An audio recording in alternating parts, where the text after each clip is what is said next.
What is wrong with being left? That's what I want to know. Well, that's a good question. Look at, this is still a hangover from the McCarthy period, from the hearings in the House Un-American Activities Committee with J. Parnell Thomas, who was the House of Representatives man, who later went to jail, by the way. This is the Martin Dies Committee, McCarthy, the whole hunt for communists, pro-communists, socialists, liberals, lefties, as if there's something unpatriotic about Americans who express a point of view that's different from the existing policy of a government. What's wrong with being left? Asked Murray Fromson, CBS network insider and journalism professor at USC's Annenberg School of Communication.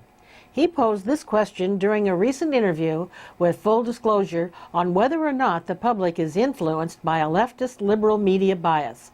Brent Bozell of the Media Research Council was unequivocal in his opinion. I think the public is on to the press. All the surveys show overwhelmingly the public, A, believes that the media are biased, B, believes it's a liberal bias, and C, the public doesn't trust reporters to give the news. Instead, they believe overwhelmingly reporters are giving their personal opinions. And here is how the former CBS and Associated Press correspondent Fromson responded.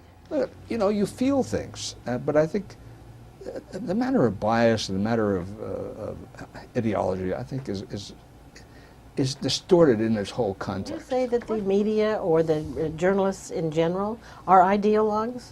No, I don't believe that. I never have believed that. Well, we have a point of view. That doesn't make us ideologues. We have a point of view, but we also know that if you've been trained properly, and that's why I made the distinction between the media and journalism. I think in journalism we've been trained to know how to control your emotions and your beliefs. We asked Mr. Bozell, what is the difference between reporters and journalists? Why is it that reporters don't call themselves reporters anymore? Have you noticed that? Everyone's a journalist. No one's a reporter. A reporter reports. Now, journalists can opine. A journalist can analyze. Why is it that you see reporters at night reporting a news story and the next day as a guest on a program analyzing that? You're either part of the story or you're detached from the story. You can't be both. What is the difference between a reporter and a journalist? I don't know. They interact with each other. The same thing. I mean, Professor Fromson rebutted Brent Bozell's indictment of reporters who become involved in analyzing the news. Should a journalist or a reporter be involved in the discussion and the analysis of the news that they actually wrote? I don't see any problem with that. I mean, if he writes a straight news story, and it is a straight news story, that's one thing. You'll notice that there are often pieces that say next to them, shirt tail or sidebars, that say analysis. It's an analysis by that reporter too, because he's then analyzing what happened. We asked Brent Bozell to describe the role of a journalist. A journalist ought to strive for truth, first and foremost. A journalist ought to strive for objectivity. There is no such thing as pure objectivity, but it's the holy grail that you strive for. And you begin by recognizing and acknowledging the biases you have. And we asked Professor Fromson, does he think that young reporters are concerned about ethics in the media? And what training is necessary for students of journalism? They have to learn about it. I mean, that doesn't just come with me, hey, I'm going to go to a journalism school, which, by the way, I used to think was impractical, but now I know is essential to get people to understand the history and ethics and the law. And what about the interpretation of ethics? Is it something that isn't necessary? Is that No, something I they don't learn think- as they go along? Sure. No, I think it's discussed all the time in the classes. And In we what don't have context? a specific course in ethics. We have a course in law, libel, plagiarism, accuracy, and so on, and the history of what that's meant in the society and to our country. So I think the students really get quite a bit of that. We asked both our guests to define investigative journalism. Here are their contrasting views. I've always thought that investigative journalism was kind of oxymoronic, in the sense that a journalist in today's day and age, let us not kid ourselves. Journalists who investigate have already written their story. What they're looking for is that data, that piece of evidence that will bolster the premise that they already have in their mind. That said, you wonder about so much that is never investigated. Why is it that John Kerry, remember 1971, George Bush, 2 weeks gone from Alabama allegedly, and that's all the media could care about. At the very same time, the very same year, John Kerry was testifying before the Senate, saying that he participated in the burning of villages, the raping of women, and the killing of children. And you'd think that some reporter somewhere on the campaign trail in 2004 would have said to the man who would be president of the United States, "Did you participate in that?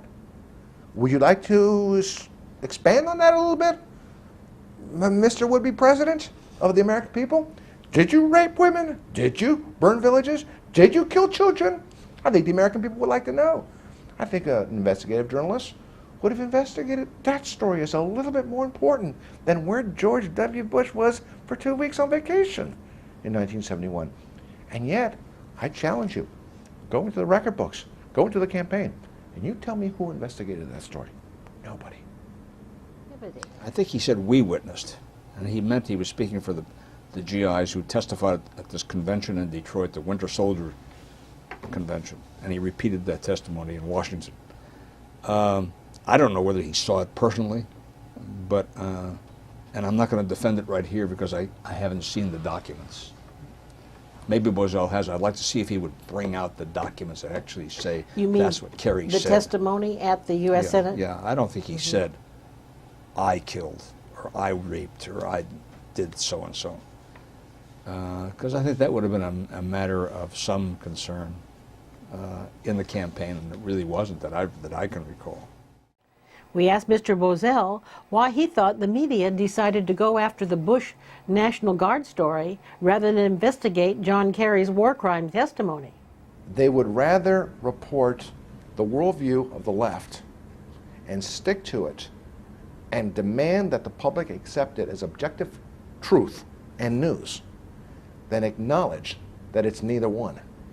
And so long as they stick to that position, they will continue to bleed their audiences while alternative media continue to grow. And one of these days, they'll become irrelevant. Look at John Kerry was in Vietnam. George Bush wasn't. Simple as that. We want to hear from you, our viewers. What do you think? Please cast your vote in our survey on media ethics. Number 1, do you think it's ethical for news reporters to provide their own analysis of the very stories that they're reporting? Yes or no? Number 2, do you think there's a difference between journalists and a reporter? Yes or no? And number 3, do you think the news media is biased toward a particular political philosophy? Please answer our survey and be sure to leave your comments below. If you would like to watch the full hour-long interviews with Mr. Bozell and Mr. Fromson, please contact us on the feedback form at the top of this page and leave your email address, and we'll get back to you. Thank you.